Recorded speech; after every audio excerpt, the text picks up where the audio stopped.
You have some time to look at questions 1 to 6.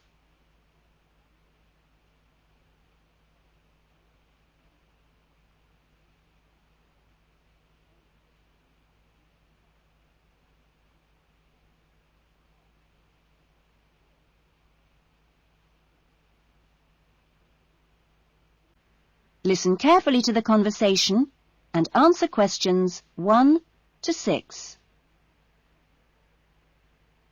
Good morning, Diane Davis. Can I help you?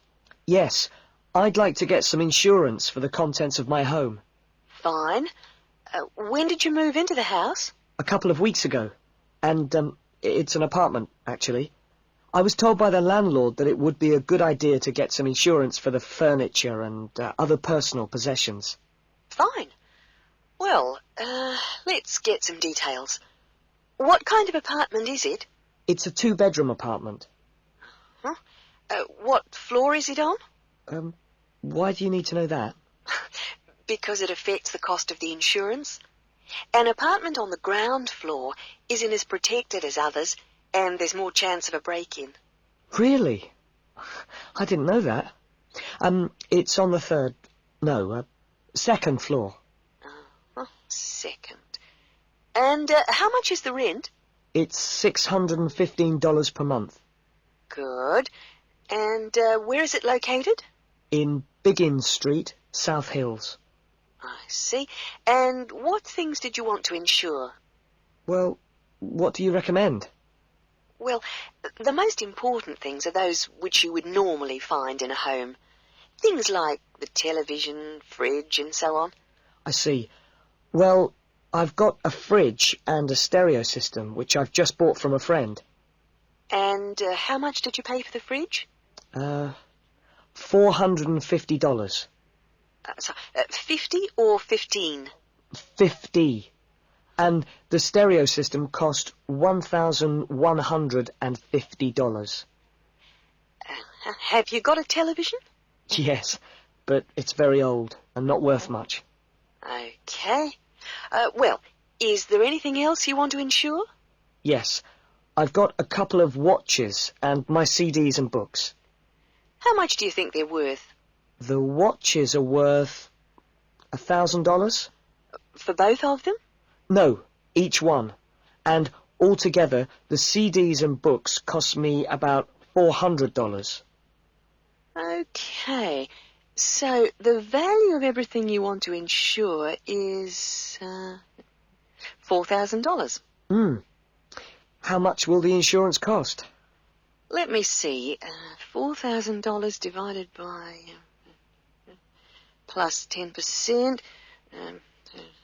Right. So this kind of insurance, that's private contents insurance, it comes to $184 for a 12-month period. $184? Well, that sounds pretty good. Okay, I'll take that policy. You have some time to look at questions 7 to 10.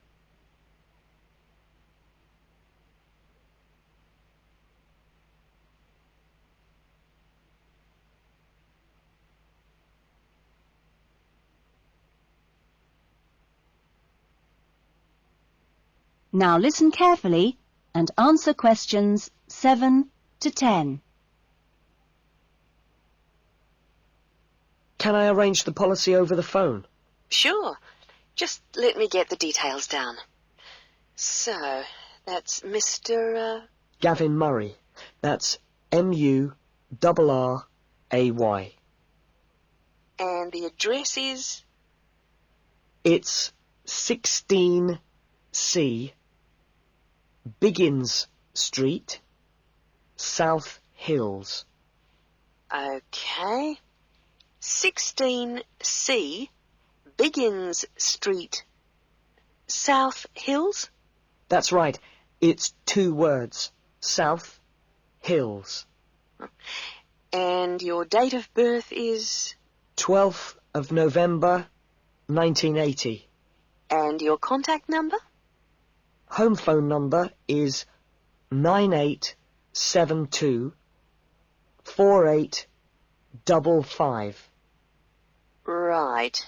And, you're Australian?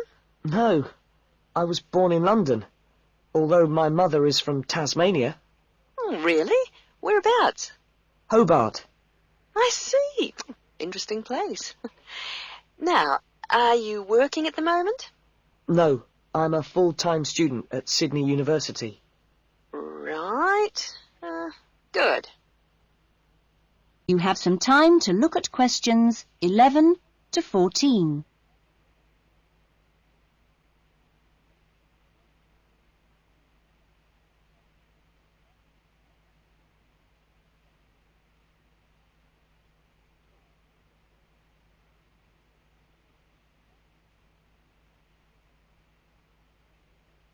Now listen carefully to the first part of the talk and answer questions 11 to 14.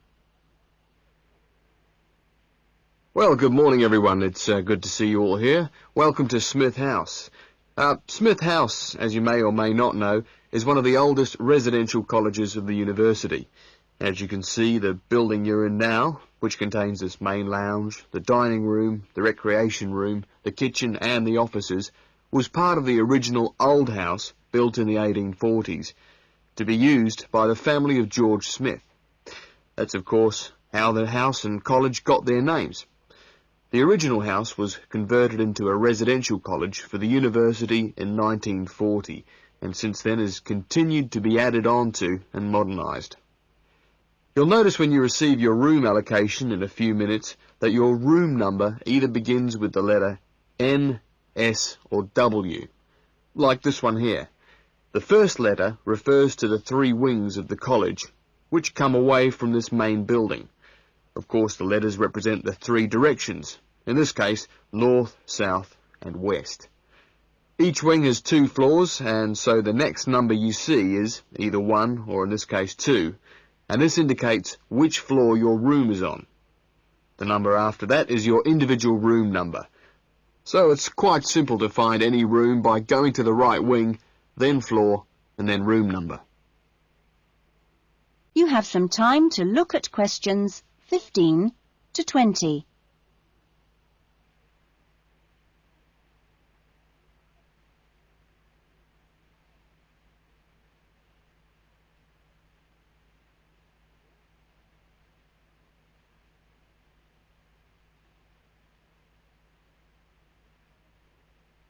Now listen carefully and answer questions 15 to 20.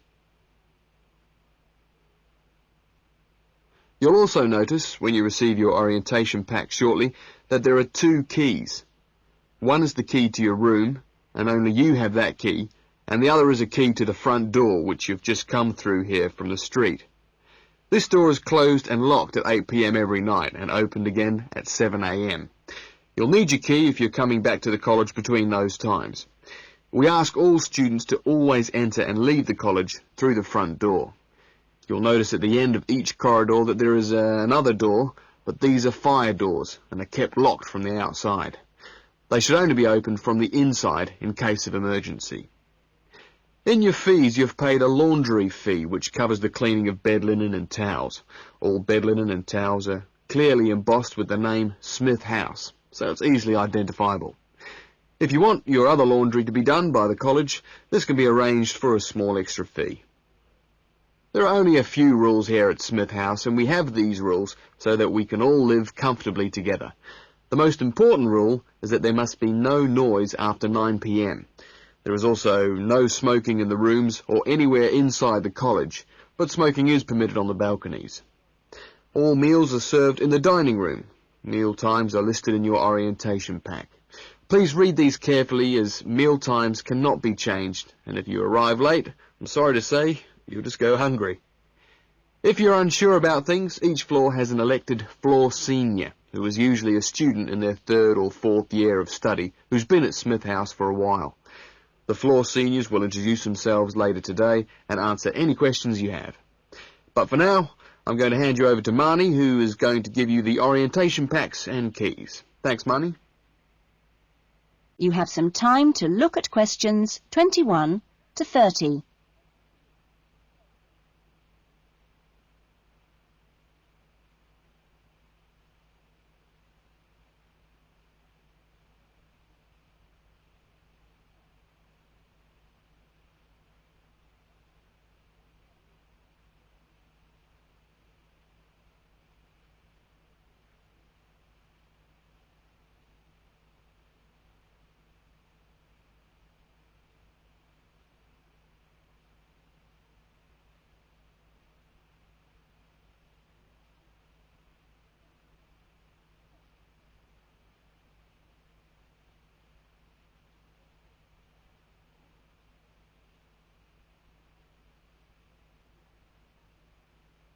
Now listen carefully to the conversation and answer questions 21 to 30.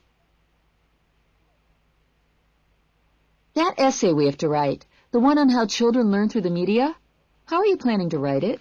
Well, I've given it some thought, and I think that the best way to approach it is to divide the essay into two parts.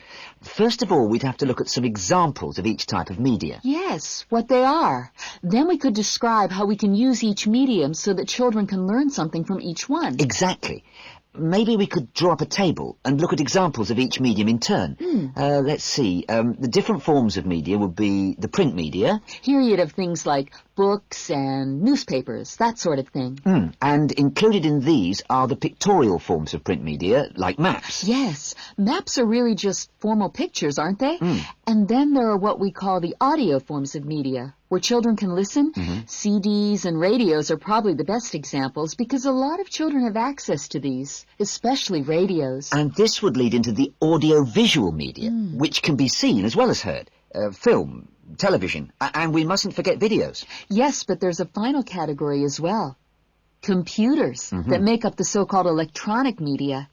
In the United Kingdom and Australia, they say that 1 in 3 families has a computer now. Yes, I believe it. Well, that's a good list to start with. We're really getting somewhere with this essay now. So let's move on to when each type of medium could be used. I guess we could start by trying to identify the best situation for each type of media. What do you mean?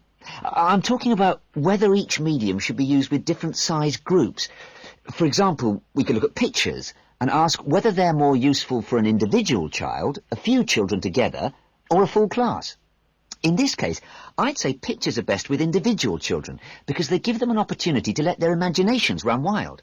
Yes, I see. Let's take tapes next. Although tapes look ideal for individual children, I feel they're best suited to small group work. This way, children don't feel isolated because they can get help from their friends.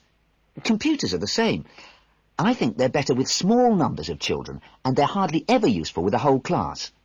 Videos, however, are ideal for use with everyone present in the class, especially when children have individual activity sheets to help them focus their minds on what's in the video. And what about books? What would you recommend for them?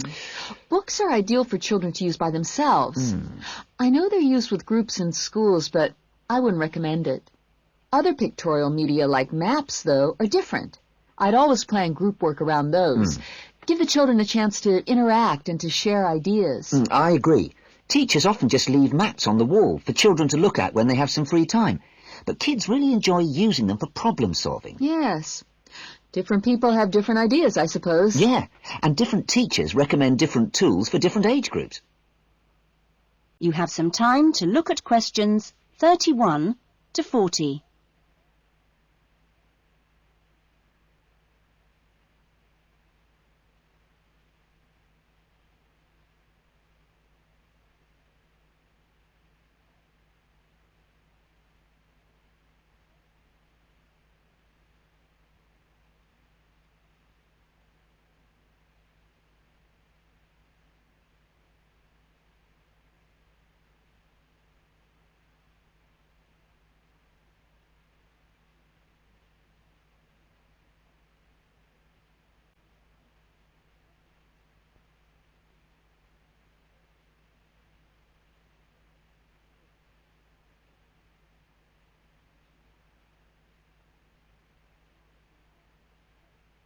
Now listen carefully to the talk and answer questions 31 to 40.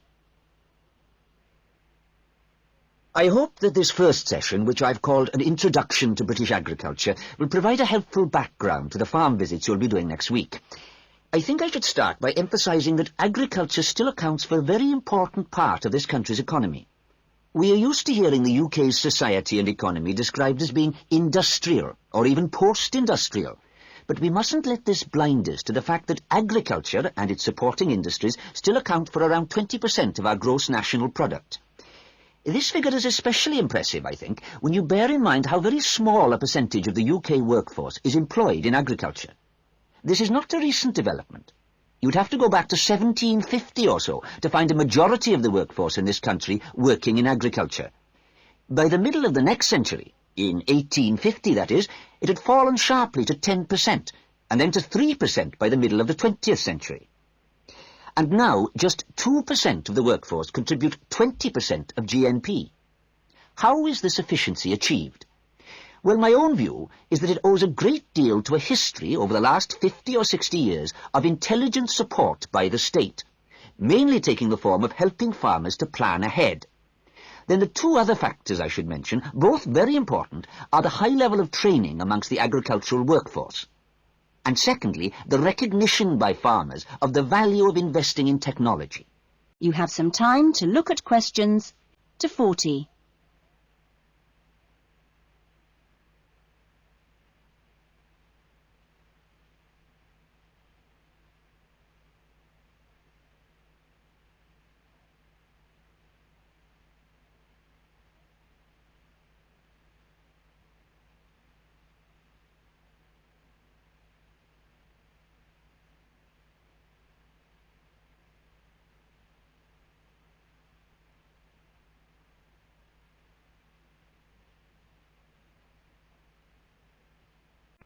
Now, although the UK is a fairly small country, the geology and climate vary a good deal from region to region.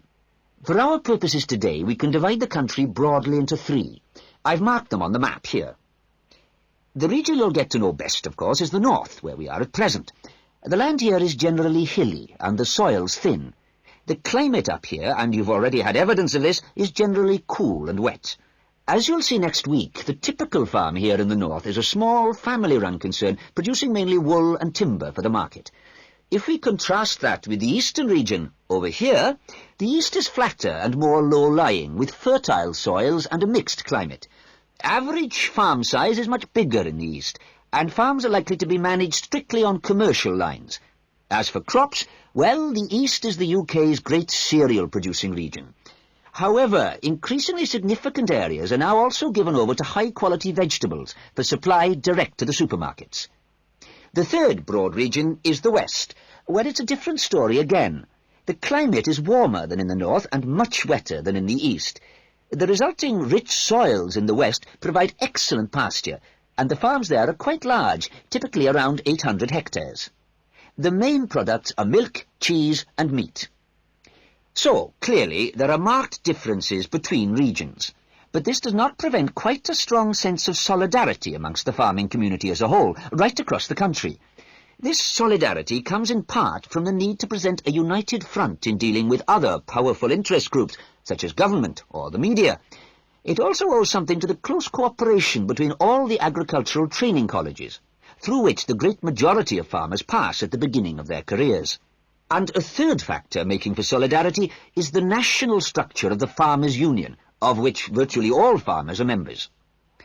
Finally, in this short talk, I'd like to say a little about the challenges facing farmers in the next century.